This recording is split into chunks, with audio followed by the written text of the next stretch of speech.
Hello children, welcome all. And in this session, let's continue our chapter sound. Till now, we have learnt about how sound is produced by a vibrating body, sound produced by humans, propagation of sound through medium, isn't it? Now, let's have a quick recap and then let's continue our chapter about how do we hear sound as well as amplitude, time period and frequency of vibration in this session. So till now we have learnt about sound plays an important part in our daily lives. It helps us to communicate with each other. We hear different variety of sounds in our surroundings. So how do this sound is produced? Sound is produced by vibrating body. Then what is vibration? Vibration is the to and fro, or we can call that as back and forth movement of an object is called as vibration. So whenever vibration is there, sound is produced, and vibration of the object stops, the sound also, the production of sound also being stopped. And we have learned various examples. If we strike a school bell, you can see in the figure, it vibrates and produces sound. And if you pluck a stretched rubber band, it vibrates and produces sound. As the same way, if you beat drum, the stretched membrane vibrates and produces sound. And the same way, if you blow a bugle, the air column vibrates and produces sound. And then this, how sound is produced in human. Here in human, sound is produced by a voice box, otherwise called as larynx.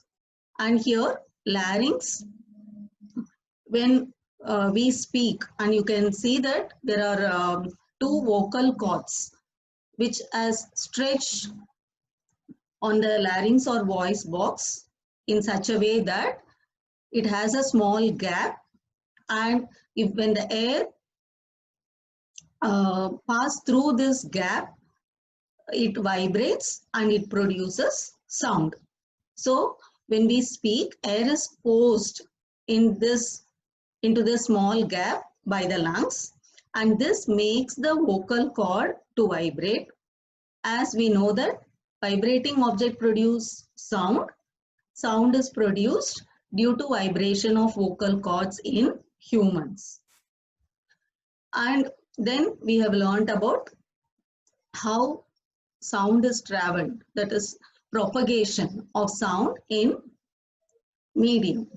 In order to propagate, sound needs medium. The medium may be either gaseous, liquid or solid. So sound, traveling of sound in all the three mediums, like all the three states, you can tell, like solid, liquid and gases. And now let's continue about how do we hear sound. So sound is being propagated, then how do we hear sound? We hear sound through our ears, isn't it? Now let us learn how through our ears, how do we hear sound? If you see that the shape of the outer part of the ear is like a funnel, and when the sound enters it through that outer ear, it travels down a canal. So a canal at the end of which you can see there is a thin stretched membrane, what is called as eardrum. So when the sound enters in the outer ear, then it travels through the canal, and at the end of the canal, there is a stretched membrane called as eardrum. As we know that, and this eardrum, it performs an important function to hear the sound. So now we have to understand how this eardrum, what actually the eardrum does. Now, to understand this, let's have one activity.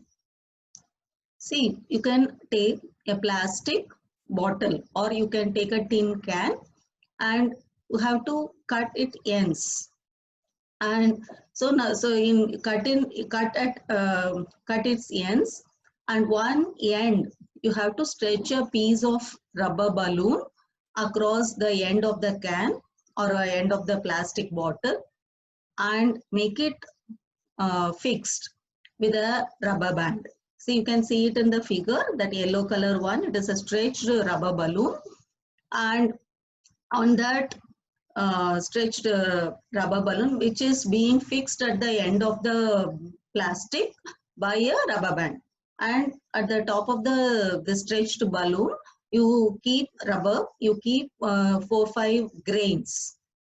See the top of the figure, the boy is holding the bottle with a stretched rubber balloon which is fixed at its ends and placed 4-5 grains on it. And then what you have to do is you have to produce sound below the other end of the bottle.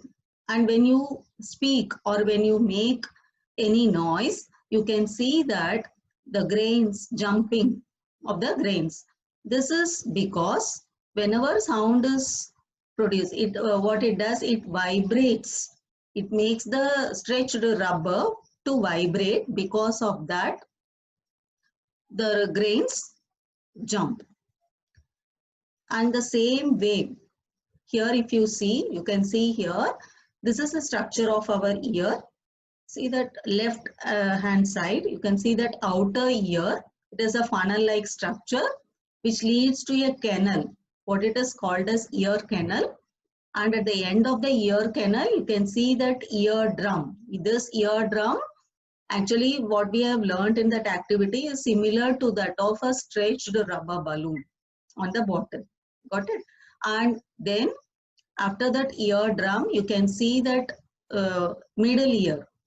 Actually, our ear is divided into 3 parts: outer ear, middle ear, and inner ear. So at the end of the outer ear, we have eardrum. Then middle ear, if you see, it has 3 bones which is attached to it. And then inner ear, at the inside the ear, what it is called as inner ear, then which is being attached with the nerves which carries to the which is being carried to the attached to the brain, etc. What is this about the structure of ear?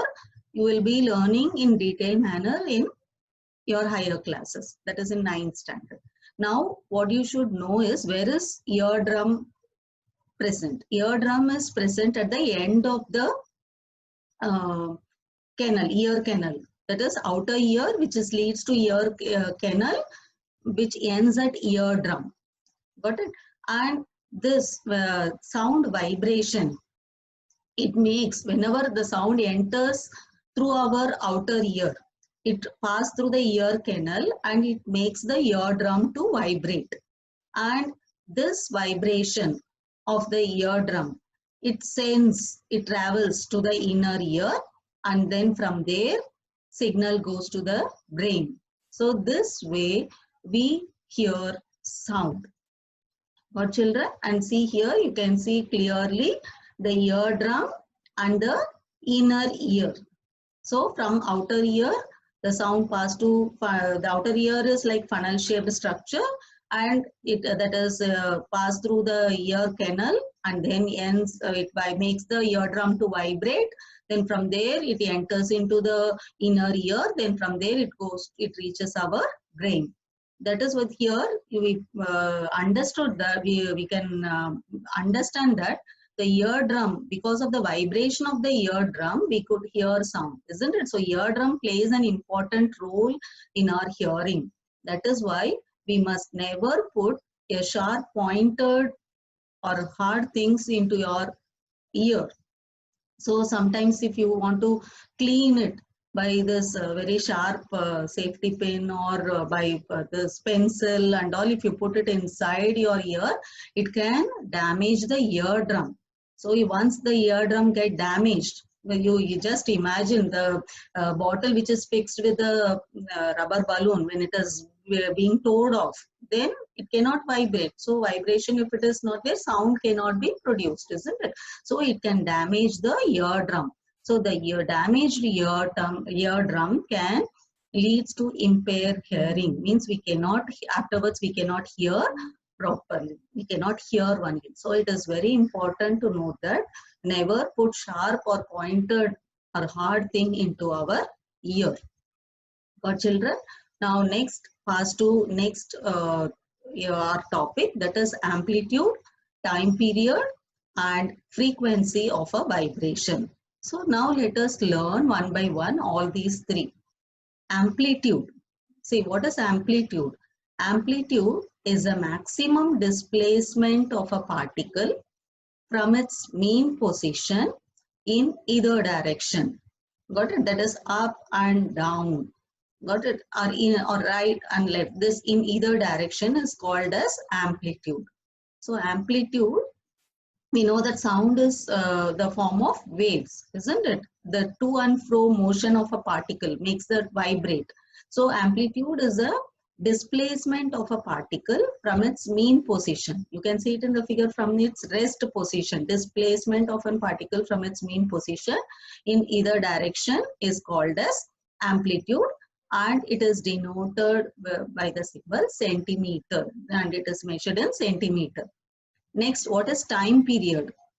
Time period, the time taken to complete one oscillation. What is oscillation? Otherwise called as vibration, isn't it? Time taken to complete one oscillation is called as time period, and it is denoted by seconds.